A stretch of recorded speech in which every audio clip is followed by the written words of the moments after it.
Bon les gars là, plus de retour possible en arrière. Vous êtes sûr de ce que vous faites, Geoffrey? Oh oui. Argumentaire, contre-argumentaire, pourquoi Simon est un tâcheron. Et toi Simon? Geoffrey, tu le vois là, bientôt tu le verras plus parce que je vais lui pondre dans le ventre. Et il va grossir et exploser par tout petits morceaux pendant que je lui mettrai de toutes petites gifles dans les tympans. Tu veux le défoncer hein? Hein? Tu vas le défoncer. Il va le défoncer! On n'en peut plus. Ça fait des années, mais vraiment des années, que Geoffrey et Simon parlent d'Alien Covenant et de Prometheus. À chaque fois, c'est les mêmes arguments, les mêmes débats. Simon qui est là, non, mais c'est grand, c'est beau, c'est philosophique, c'est magnifique. Et Geoffrey qui est là, non, c'est nul, c'est tout pété, c'est de la merde, c'est moche, j'aime rien, je suis un robot. Franchement, on n'en peut plus là, sans déconner. À chaque news, à chaque rediffusion télé, ou dès que Mathieu il porte son t-shirt de merde au bureau, c'est reparti. Donc on a organisé, j'ai organisé un débat, parce que là, il y en a ras-le-bol, on en reparle une seule fois. Après, c'est tranché, sinon là, c'est moi qui m'énerve. Bande de fils de... Bon les gars, je rappelle les règles. Chacun donne un argument, et c'est derrière que ça décide. Si vous avez le plus convaincu, vous pouvez fanfaronner devant l'autre, sinon vous fermez votre gueule à tout jamais. À mon top. Top! Les personnages, ils sont complètement cons. Le mec qui a la carte, il se perd. Le mec qui a peur de tout, il met sa main dans le serpent de l'espace, Charlize Theron, et court tout droit. Quelle conne. Comme nous tous, parce que ce que nous dit Ridley Scott, 83 ans et presque toutes ses dents, en tout cas celle de devant, c'est que l'humanité va à sa perte. L'humanité, elle va à sa perte parce qu'elle court tout droit, elle court tout droit dans les ténèbres. Nous ne sommes qu'un ramassis de créatures, de petits phoques opaques. Et il est là pour nous révéler que oui, la seule chose qui puisse nous transcender, c'est notre création, c'est nous sublimer via l'androïde, parce que nous ne méritons plus que ça. T'as niqué! C'est quoi les origines de l'alien? Alors je crois qu'il y a un culturiste albinos, du pétrole de l'espace, une goutte d'eau, un whisky, un scientifique dépressif, il nique sa meuf est stérile, un poulpe de l'espace, il fuck face l'albinos, alien. C'est ça l'alien? C'est ça l'alien, c'est bon! C'est pas ça ton alien, c'est pas ça mon alien, c'est pas ça notre alien, Geoffrey. C'est ça l'alien, c'est ça l'autre, l'altérité radicale, c'est ça la philosophie, c'est ça la transcendance. Parce que Ridley Scott, il est pas là pour faire plaisir aux fanzouz de Marvel ou de je sais pas quoi. Les fanzouz, ils leur ouvrent la gorge, ils leur chient dans le cou. C'est comme ça qu'ils traitent une œuvre, à la bien. Qu'est-ce que t'as à dire là-dessus? Qu'est-ce que j'ai à répondre à ça, Simon? Bah rien, regarde. Tout le monde est de mon côté. C'est ça ma réponse. Oh, t'es ridicule! Tu t'es ridiculisé! T'es nul! Il a gagné! T'as perdu! J'ai gagné des bras. Bah ouais, j'ai gagné, un des bras, j'ai gagné. Donc, bah écoute, pas grand chose à dire de plus. Hein. Après, j'ai la victoire humble, donc si tu veux, on peut juste admettre que tout le monde est d'accord avec moi et que Prometheus et Covenant, c'est de la merde. Et je pourrais même dire, en guise de conclusion, que ça me fait encore plus aimer Alien 4, la résurrection.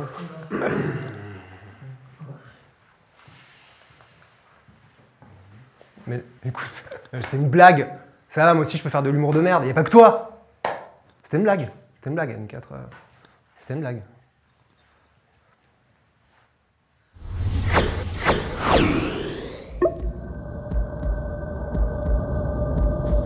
It's a queen.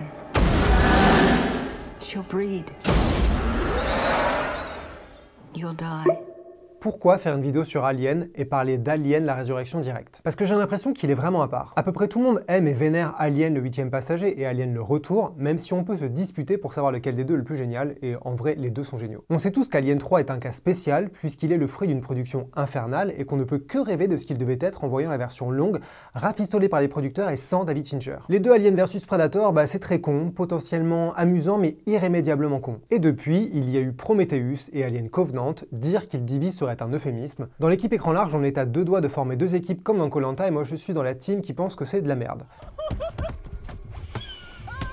Et Alien 4 alors, bah il est souvent mis de côté, oublié, méprisé, traité comme un truc bizarre et le chant du cygne de la saga d'origine. Pour plein de gens, c'est l'un des pires épisodes, mais pour plein d'autres, c'est surtout un épisode mineur, loin des trois premiers. Moi je trouve qu'il a parfaitement sa place dans la saga, que c'est même le dernier grand épisode de la saga. Et je pense qu'il est temps de redire à quel point Alien la Résurrection est un film fou, unique en son genre et passionnant dans la mythologie alien.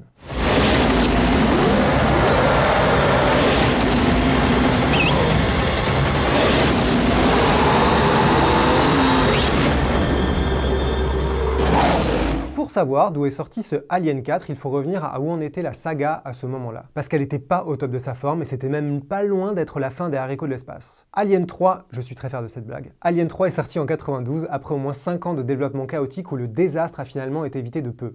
Et c'est intéressant de l'avoir en tête parce que c'est là qu'Alien est vraiment devenu une histoire de producteur, c'est-à-dire une typique franchise hollywoodienne. Sur le premier Alien, c'était un miracle.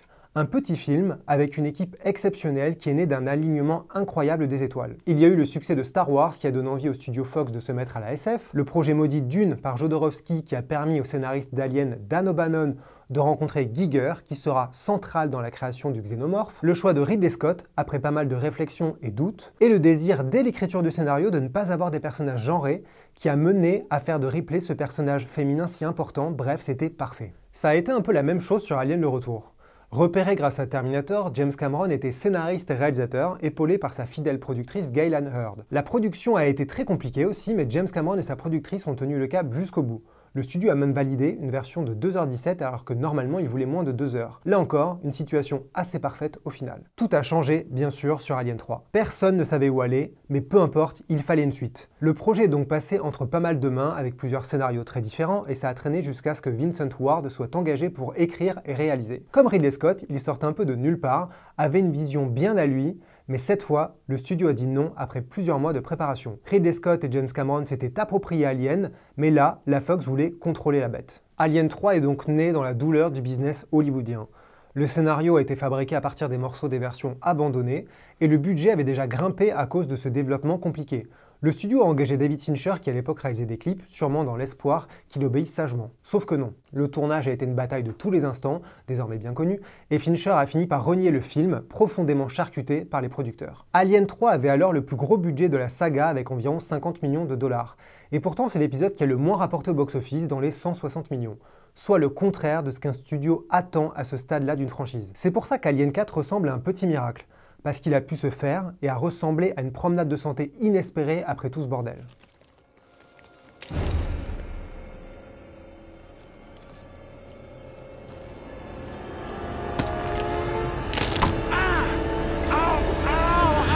Comme pour Alien 3, Alien 4 est donc né d'une volonté de studio. Il fallait une suite, encore. Ripley est morte dans le 3e épisode, peu importe, les xénomorphes sont les vraies stars. En tout cas, c'est ce que la Fox pensait à l'époque. Ils partent donc sur l'idée d'un nouveau film, mais sans Ellen Ripley. Le studio engage alors Joss Whedon. À l'époque, il vient de créer la série culte Buffy contre les vampires, justement coproduite par la Fox. Mais en réalité, ça fait des années que Joss Whedon traîne dans le milieu du cinéma comme scénariste ou plutôt script doctor. Qu'est-ce qu'un script doctor ?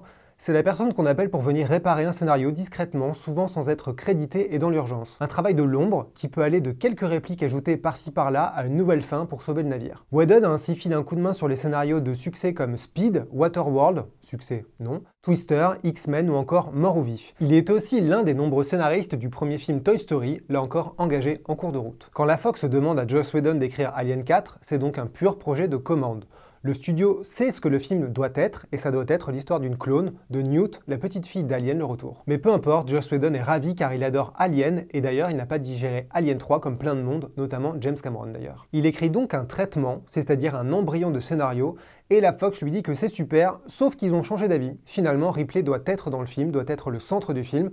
Joss Whedon réécrit donc tout ça, mais dira que la version initiale avec Newt était bien meilleure selon lui. Beaucoup de choses se jouaient en coulisses côté business.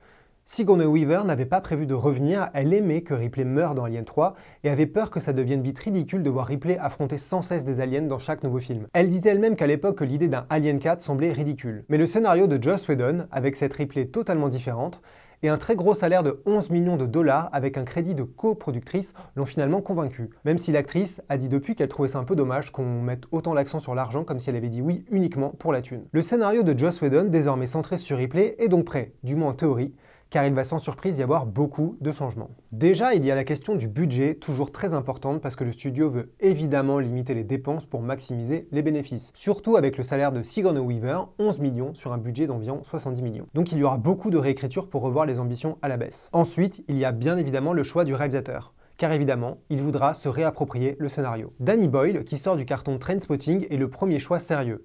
Il aime le scénario, il rencontre Sigourney Weaver et Winona Ryder, mais décide finalement de dire non.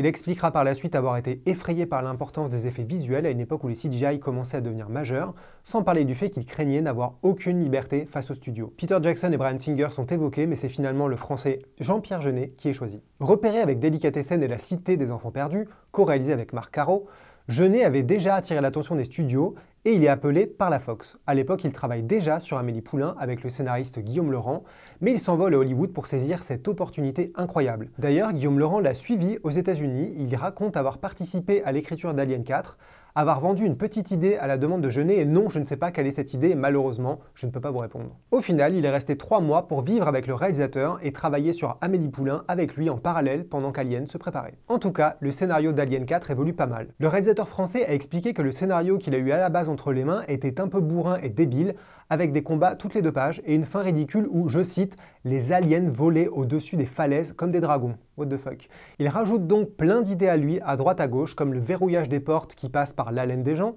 ou l'alien qui lèche le visage de Ripley. Il coupe également plusieurs grosses scènes d'action qu'il trouvait inutiles et lourdes. Par exemple, lorsque Ripley tombe dans le nid à la fin, ça devait être une scène d'action, mais il la dégage. Pendant le tournage, plusieurs choses changent, parfois pour des raisons d'argent, parfois pour des raisons artistiques. Autre exemple, le nid à la fin devait être très différent, avec une sorte de grande mare de sang et de boyaux dégueulasses où la reine accouchait, avec les cocons et les victimes accrochées la tête à l'envers, mais c'était beaucoup trop cher et compliqué, donc tout a été simplifié. La mort du Newborn, cet alien tout blanc et bizarre qui est aspiré dans le vide spatial à travers la fenêtre à la fin du film, à l'origine c'est le personnage de Pérez qui devait mourir ainsi, et l'équipe préparait déjà la scène. Mais Jeunet trouvait que c'était une mort beaucoup trop spectaculaire pour ce petit rôle, il l'a donc gardé pour le grand final. And arm! And leg! And body! Mais c'est principalement la fin du film qui pose problème avec la question à 1000 points. Faut-il que ça se termine sur Terre? Ce n'était jamais arrivé dans la saga, même si Alien 3 avait teasé ça au tout début de sa promo, preuve que c'était un objectif plus ou moins clair depuis un moment et que tout le monde y réfléchissait. Whedon a ainsi écrit plusieurs fins se déroulant sur Terre, dans une forêt, dans une décharge de vaisseaux spatiaux, dans un hôpital et même dans un désert avec un bout de la tour Eiffel qui sortait du sable, comme la statue de la liberté à la fin de la planète des singes. Ça n'allait jamais, soit parce que c'était trop cher, soit parce que c'était trop cheap et ce n'était satisfaisant pour personne. Au final, ils ont décidé que le film se terminerait avant que les personnages arrivent sur Terre, avec un climax à bord du vaisseau, ce que Jean-Pierre Jeunet a toujours préféré. Mais tout le monde a visiblement hésité jusqu'au bout puisqu'il existe une fin alternative sur Terre. Ripley et Cole sont face aux ruines de Paris et ça se termine sur une note très noire, notamment dans la musique.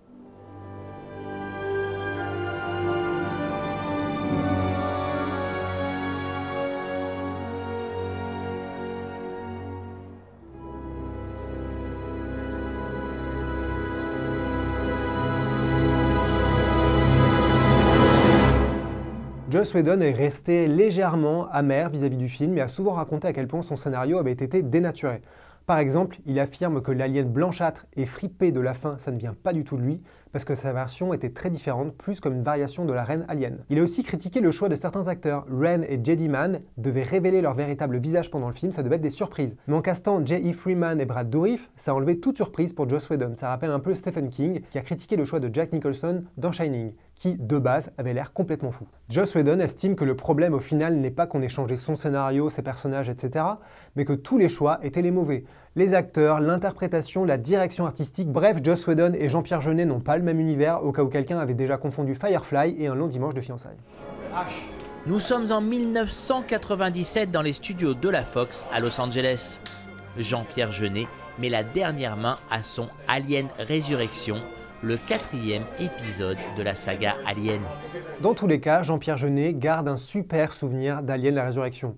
Il raconte que la Fox a soutenu sa vision, lui a donné une grande liberté et que ses idées étaient validées. Sûrement au grand désarroi de Joss Whedon, mais c'est comme ça. La seule pression était celle du budget et des délais, mais Jeunet a joué le jeu et n'a cessé de répéter depuis que l'expérience a vraiment été idyllique. Sigourney Weaver a été une alliée majeure. Jeunet raconte que l'actrice très investie et très puissante sur ce film l'a soutenue du début à la fin. Elle n'hésitait pas à faire pression sur les producteurs d'ailleurs, et par exemple, quand le studio a voulu couper la scène où un alien ramène Ripley dans le nid à la fin, comme dans une étreinte amoureuse, Weaver a menacé de ne pas assurer la promo pour les faire plier, et évidemment, elle a gagné, et tant mieux parce que la scène, elle est super. L'actrice avait retenu la leçon du bordel sur Alien 3, et là, elle avait son mot à dire sur plein de choses. Jeunet en parle comme d'une parfaite collaboration. Elle suivait ses directives, tout en donnant son avis pour s'approprier les scènes.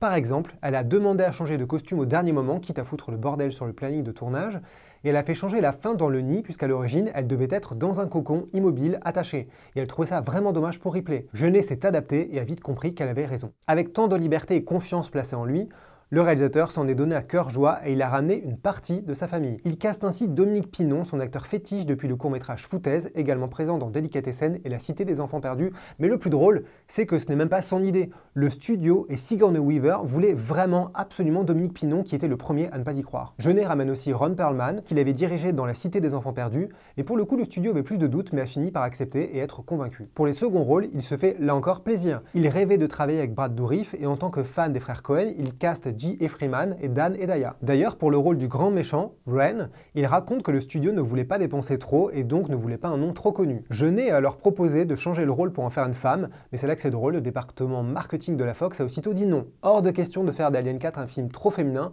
puisqu'il y avait déjà Sigourney Weaver et Winona Ryder. C'est complètement débile, on est d'accord. Il essaie aussi d'embarquer Marc Caro, mais lui n'apprécie pas vraiment les contraintes d'un tel projet. Il aimerait dessiner la créature ou les vaisseaux, mais tout ça est déjà géré par des gens.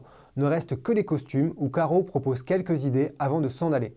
Il dira qu'il n'en reste pas grand-chose, hormis peut-être sur le personnage de Dominique Pinon. Jeunet reprend le directeur de la photographie Darius Khondji, après Délicatessen et La Cité des Enfants Perdus. Celui-ci raconte qu'il avait déjà refusé le projet avant que Jeunet ne soit engagé et qu'il y est allé uniquement pour lui. Il sortait à l'époque de Seven, donc autant dire qu'il faisait ce qu'il voulait. Jeunet amène avec lui quelques autres personnes clés, comme son monteur ou encore Pitoff, qui a bossé sur les effets visuels de La Cité des Enfants Perdus et sera aussi réalisateur de seconde équipe. Il a d'ailleurs réalisé quelques grosses séquences et a donc largement contribué au film. C'est aussi lui qui a insisté pour que les vaisseaux soient des maquettes et pas du full CGI. Tout ça pour dire que sur le papier, Alien la Résurrection est donc une équation étonnante, voire absurde. Jean-Pierre Jeunet a débarqué avec une partie de sa famille et c'est d'autant plus important qu'il parlait quasiment pas anglais au départ et avait donc un traducteur avec lui. La communication n'était donc pas simple avec les équipes américaines. Ça donne encore plus l'impression qu'il était dans une bulle avec son clan et la protection des gens qui avaient le pouvoir comme Sigourney Weaver. Et tout ça, pour moi, ça se voit à l'écran puisque ce Alien 4 est complètement halluciné. La première chose qui frappe, c'est que ce Alien ressemble bel et bien à Jean-Pierre Jeunet. Tout comme Alien ressemble à Ridley Scott et Alien le Retour représente à peu près tout le cinéma de James Cameron.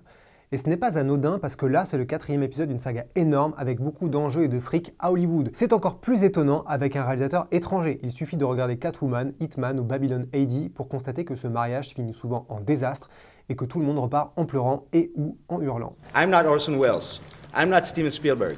I'm fucking Mathieu Kassovitz. Avant d'être une super production, Alien la Résurrection ressemble ainsi à Jean-Pierre Jeunet lui-même parce qu'on retrouve plein de choses importantes dans son cinéma. Déjà, l'humour noir, un peu grotesque, et la légèreté. Le couteau dans la jambe de Dominique Pinon, la scène avec le ballon de basket, le bad boy qui a plus peur d'une petite araignée que d'un gros alien, ou encore quand Ripley montre qu'elle peut arracher la langue de quelqu'un. Jeunet voulait que ce soit drôle, et rien que ça, c'était assez nouveau dans la saga, et ça l'est encore aujourd'hui.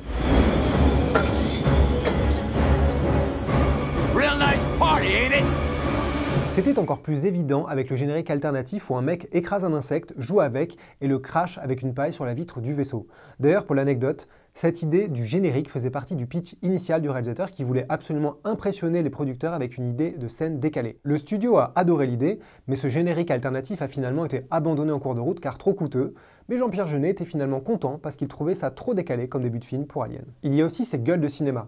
Ron Perlman, Dominique Pinon, Michael Wincott, Dan Hedaya, Brad Dourif, Leland Orser. Jeunet aime ses tronches pas comme les autres, il aime les films en gros plan, les déformer en courte focale, et c'est encore plus amusant de les voir à côté de Sigourney Weaver et Winona Ryder. On voit alors cohabiter deux mondes. D'un côté, les stars hollywoodiennes qui doivent être belles et bien maquillées, d'où ce reflet de lumière circulaire dans leurs yeux en gros plan, c'est un éclairage classique pour illuminer la peau, et de l'autre, cette famille bordélique de bras et gueules cassées, soit un parfait résumé de ce qu'est le film. Et bien sûr, il y a l'ambiance. En co-réalisateur avec Marc Caro ou en solo, Jean-Pierre Jeunet aime redessiner toute la réalité, tout remâcher pour créer son propre univers. C'était incroyablement beau et évident dans Délicatessen et La Cité des Enfants Perdus, mais ça se voit aussi dans Amélie Poulain, où le Paris qu'il filme n'a rien de normal, et c'est pour ça que depuis plein de touristes chinois et japonais font une dépression en arrivant à Gare de l'Est. Jeunet plie la réalité pour tout réorganiser, éclairer et déformer, et c'est pour ça que tourner en studio est idéal pour lui. D'ailleurs, autre anecdote, c'était le premier film Alien qui n'était pas tourné en Angleterre, et ça n'a pas été simple de trouver un studio pour tourner à Los Angeles, vu qu'en même temps, il y avait les tournages de Titanic, Jurassic Park, Le Monde Perdu et Starship Troopers. Quel putain d'époque, hein.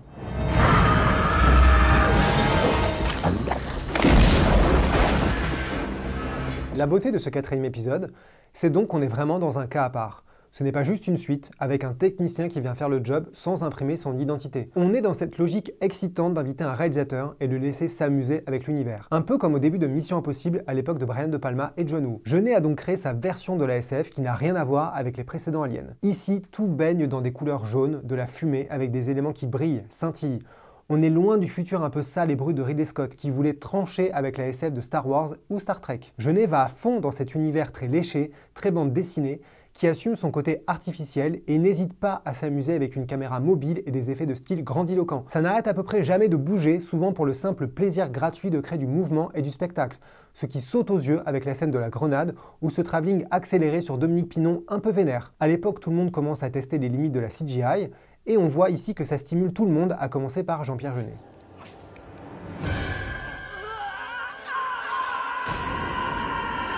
Ça explose notamment dans la grande partie spectaculaire du film, lorsque le groupe de survivants doit traverser une zone immergée du vaisseau. Là, c'est typique du film de genre, oublier la pure logique, avait surtout l'envie de confronter les personnages à un gros danger, et filmer les aliens sous l'eau, car ça n'avait jamais été fait dans la saga. On sent là cette vraie envie de jouer avec l'univers et les codes du genre, puisqu'on a déjà vu ce type de scène 1000 fois. C'est même un gros cliché de série B, type un cri dans l'océan. On sait qu'au moins une ou deux personnes vont y passer, et tant mieux. Après cette scène bleutée, on reprend une bouffée d'air et l'enfer continue. Les survivants arrivent dans un nid avec des œufs, mais attention, ce nid ne ressemble à aucun autre vu dans la saga. Il y a un facehugger qui fait trempette, puis Ripley qui s'en débarrasse sans boire la tasse, Cole qui se prend une balle et tombe dans l'eau, mais elle revient 5 minutes après, un alien qui marque un record de saut dans une piscine dans l'espace et poursuit les héros sur l'échelle, crache de l'acide à la gueule d'un pauvre homme, et c'est le mec handicapé qui survit, il y a de grosses explosions, plein de fumée, d'étincelles, on est vraiment dans le pur spectacle potentiellement un peu con, mais c'est comme une attraction, et encore une fois, ça ne ressemble à aucun autre épisode de la saga. Jeunet y va à fond et ça se voit dans sa mise en scène, avec notamment ce travelling un peu fou sur l'échelle, la musique tonitruante et la cascade complètement ridicule de Ron Perlman. On retrouve cette grandiloquence dans la scène où un mignon bébé sort de Purvis. Là encore, c'est une idée de Jean-Pierre Jeunet. La bestiole semble prendre possession de lui pour en faire un surhomme, ce qui permet de stopper le méchant du film, lui fracasser la tronche et donner lieu à l'une des mises à mort les plus inattendues de la saga. Entre ce plan qui plonge dans la gorge du pauvre homme et ce chestburster qui traverse le crâne d'un autre, on voit bien que Jean-Pierre Jeunet s'amuse avec cet univers.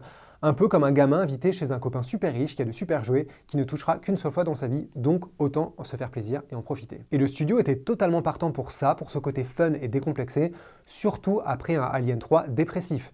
Ils savaient que le public était adepte de ça, voulait cette violence et ce fun, et c'est pour ça qu'ils n'avaient aucun problème à valider cette scène où un soldat est complètement gelé et cassé en 1000 morceaux.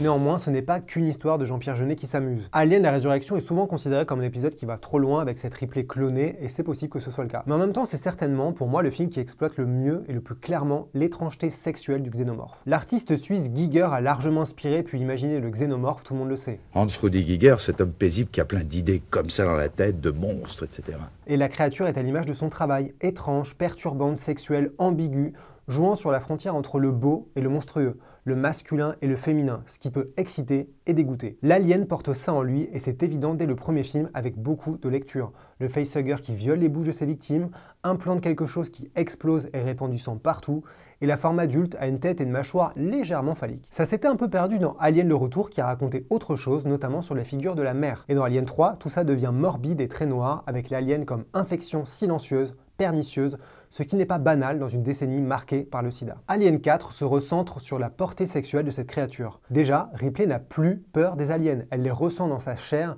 les aime, mais les tue si besoin. Elle a un rapport très intime, étrange et sensuel au monstre. Quand Ripley tombe dans le nid, elle ne lutte pas. Elle se laisse avaler par ce tapis vivant qui grouille, qui suinte. Et lorsqu'elle est amenée à l'arène, c'est quasiment filmé comme une scène d'amour, comme La Belle et la Bête. Ce n'est pas de la peur, ce n'est pas de la panique, c'est plus une forme de séduction, de désir et de transe même. Le rapport entre l'alien hybride, le newborn, et Ripley est entre le maternel et le sensuel. L'étrangeté est totalement assumée et d'ailleurs sa faillite est incroyable. L'hybride porte à l'origine des parties génitales mises en avant et mixant le masculin et le féminin, histoire de bien insister sur le caractère hautement perturbant de la bête. Finalement, Jean-Pierre Jeunet a décidé de faire marche arrière en post-prod et effacer ça tellement c'était trop, même pour lui. Au-delà du côté sexuel, c'est aussi ce rapport d'amour-haine qu'Alien la Résurrection exploite avec brio. Dans Alien le Retour, Ripley partait en guerre totale contre les xénomorphes, mais lançait déjà à Burke que les aliens, eux, ne se battaient pas pour des primes. Il y avait déjà l'idée que l'homme pouvait être pire que ces monstres. Dans Alien 4, Ripley a commencé à quitter le monde des humains et se tient à la limite de celui des créatures. Elle est hybride comme le newborn et comme Cole.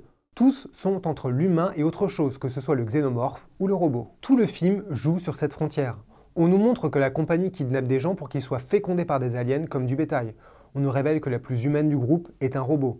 Ripley tue des aliens, mais quand Hillard est attrapé sous l'eau, elle regarde la scène avec une curiosité et une attention très étrange. Entre l'humain et l'inhumain, le beau et le monstrueux, le drôle et l'angoissant, le plaisir et le malaise, il n'y a qu'un pas. En ça, c'est très proche de Giger, l'ambiguïté sur tous les tableaux. D'ailleurs, Jeunet raconte que Giger avait beaucoup aimé Alien la Résurrection. Il y a une scène très importante dans le film, quand Ripley découvre les 7 clones ratés et abandonnés avant elle. Sigourney Weaver a dit qu'elle avait accepté de faire le film quasiment uniquement pour cette scène, en tout cas c'est ce qui l'avait motivé à la base, ce qui n'est pas anodin. Ce moment montre bien que cette Ripley a beau être une création, une abomination scientifique, elle a gardé ce qui compte le plus, l'empathie, ce que les humains sur cette station ont visiblement accepté de perdre au nom de la science ou de l'argent. On voit Ripley qui replace la couverture sur le clone encore vivant dans un geste presque maternel avant de répondre à sa demande et la tuer. C'est un acte d'empathie absolue, d'autant plus fort que c'est Sigourney Weaver elle-même qui joue ce clone en souffrance sur la table. Après la tristesse, il y a la colère, les larmes, et au lieu de céder à la rage et tuer le méchant, Ripley reprend le contrôle. Bref, elle est plus humaine que les humains, comme Cole, le robot plus humain que les humains.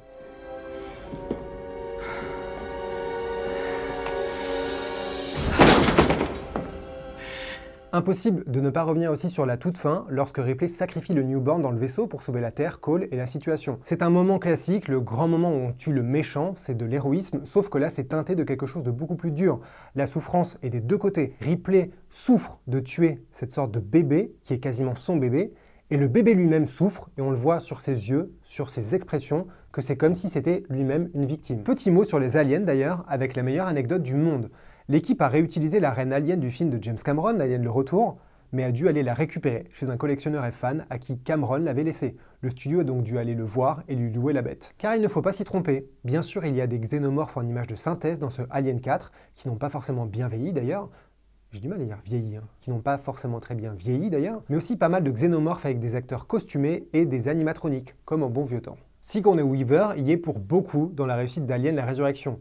Déjà parce que, comme je le disais, elle a clairement été importante dans le choix du réalisateur pour défendre sa vision et certaines scènes fortes qui sont vraiment majeures dans Alien la Résurrection. Mais aussi parce qu'elle incarne cette clone de Ripley avec une puissance remarquable. C'est une partition très riche et très loin des 3 précédents films. Cette Ripley est comme un animal qui renaît et découvre sa peau, son corps avec une innocence flippante. C'est une machine de guerre, un Terminator qui semble découvrir sa force surhumaine et en tirer un plaisir qu'elle-même comprend à peine. C'est un fantôme hanté par des souvenirs d'humanité, notamment dans la version longue où elle repense à Newt. C'est une femme aussi, avec une sensualité et un rapport à la séduction qui se joue autant avec Joner qu'avec les aliens. Une anecdote pas du tout racontable, c'est-à-dire qu'en fait, elle voyait que rien ne pouvait choquer un Français. Donc elle y allait très fort dans l'érotisme avec la bête. Et je lui ai dit, garde des munitions parce que la semaine prochaine, on a la scène la plus supposée chaude. Elle m'a dit, t'inquiète pas. Et le jour venu, je lui ai dit, je lui rappelle qu'elle avait promis ça. Et devant toute l'équipe, elle a fait une fellation à la double mâchoire de l'alien. Alors je peux vous dire qu'on n'a même pas osé de monter. Hein. Personne n'a jamais vu que moi et mon monteur. On le verra qui est offusqué, mon monteur. Ouais, ouais. Sigourney Weaver est véritablement incroyable, parce que pour l'anecdote, cet incroyable panier de basket de dos est réel, ce n'est pas un effet spécial. L'actrice voulait absolument le réussir à elle-même et tout le monde se disait qu'elle allait faire perdre un temps monstrueux sur le tournage. Sauf qu'elle a réussi, au bout de 5 ou 6 prises. Tout le monde a halluciné, même si ça ne se voit pas, puisqu'à l'image, la balle sort du cadre, ce qui laisse croire à une illusion. Mais c'est faux. Okay, now, was that real or was that movie magic? That happened. That really happened. That happened. That happened. Je veux aussi revenir sur un point très important du film pour moi, c'est la musique de John Fritzell. Ce n'est pas un compositeur très connu, réputé, même s'il a signé les BO de plein de films connus des amateurs d'horreur comme Souviens-toi l'été dernier 2, Le vaisseau de l'angoisse, 13 fantômes, Texas Chainsaw 3D et Le pic de Dante aussi. Là encore, c'est très réussi parce que ça ne ressemble pas aux précédentes BO, notamment celle de Jerry Goldsmith sur le premier Alien et James Horner sur le deuxième. C'est un peu plus dans la lignée d'Alien 3 de Elliot Goldenthal, mais ici c'est beaucoup plus grandiloquent et spectaculaire et je trouve qu'on ressent parfaitement la sensualité et l'étrangeté. Les mélodies sont lancinantes et épousent à merveille les mouvements de cette nouvelle Ripley, tour à tour touchante et inquiétante. Et j'ai un petit faible pour le morceau de fin de la version longue, le thème de Ripley qui se termine sur une note amère, contrairement à la version cinéma, beaucoup plus lumineuse et classique. D'ailleurs, un petit mot sur cette version longue, ce n'est pas un director's cut, puisque Jean-Pierre Jeunet a bien dit que la version sortie au cinéma était sa version, mais grâce au superbe coffret DVD sorti en 2003 et que j'ai eu à Noël à l'époque, merci papa maman, et je l'ai toujours tellement il est beau même si j'ai tout racheté en Blu-ray. On a pu découvrir des scènes inédites ou alternatives. C'est pas indispensable mais c'est souvent intéressant. Hormis le générique alternatif et la fin sur Terre, on a quelques répliques qui explorent plus le rapport de Ripley à son passé, ses souvenirs et sa mort, notamment Newt. Ce sont de petites choses qui servent plutôt bien le personnage de Ripley. En tout cas, si vous n'aimez pas Alien la Résurrection, bah vous avez tort, mais vous n'êtes pas seul. À l'époque, il a marqué le plus mauvais score de la saga sur le territoire américain. Et avec un plus gros budget que les 3 précédents, il a finalement été un succès modéré, sûrement inférieur aux attentes, mais on va pas pleurer. On se doute que sa carrière en vidéo, DVD et compagnie par la suite a été largement à la hauteur. Sigourney Weaver, Winona Ryder, a Jean-Pierre Jeunet film, Alien Resurrection, rented today. À l'époque, la Fox était pourtant à fond sur un Alien 5. Le boss de l'époque disait que Joss Whedon allait à nouveau écrire le scénario et qu'il espérait que Sigourney Weaver et Winona Ryder soient de la partie. Alien la Résurrection était alors décrit comme un prologue pour un film se déroulant sur Terre et qui serait bien plus énorme. En parallèle, une chose bien plus folle était sur le point de peut-être arriver, un Alien 5 écrit et produit par James Cameron et réalisé par Ridley Scott. Cameron était à l'initiative de cette idée fantasme. Sauf que la Fox a décidé de miser sur Paul W.S. Anderson et Alien vs Predator, et tout ce petit monde est parti en courant, normal. Jusqu'à ce que Ridley Scott ne revienne, avec Prometheus puis Alien Covenant, pour sauver, détruire la saga selon le point de vue. I'm back again. C'est encore une autre histoire, j'ai pas envie d'en parler et je ne suis pas d'humeur à être insulté, donc ne me faites pas dire que c'est de la merde. Tout ce que je peux vous dire, c'est qu'Alien la Résurrection mérite pour moi plus d'amour.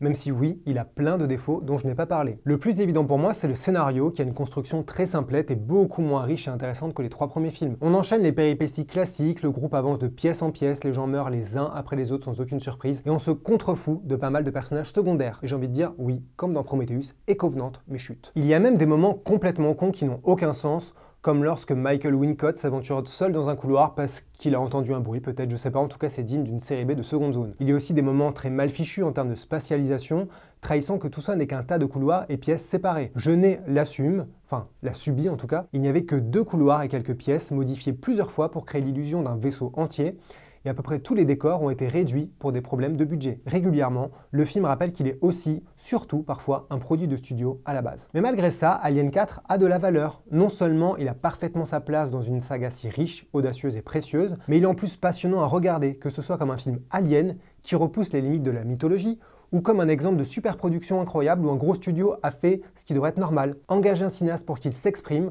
et pas pour qu'il fasse une dépression après avoir salopé son travail. Regardez encore une fois ce film si vous ne l'aimez pas et revoyez-le si vous l'aimez déjà, histoire de justifier le temps passé devant cette vidéo. Moi, je vais me taire après vous avoir dit merci de suivre Écran Large, merci de vous abonner, de poucer bleu, de commenter, de partager avec nous votre passion sur la chaîne ou sur le site, surtout quand c'est fait avec politesse et gentillesse et passion. Et si vous voulez qu'on organise une vidéo battle entre moi et toute l'équipe où je défonce Prometheus et Alien Covenant face à Mathieu et Simon, qui de toute évidence sont aveugles, dites-le dans les commentaires. À bientôt.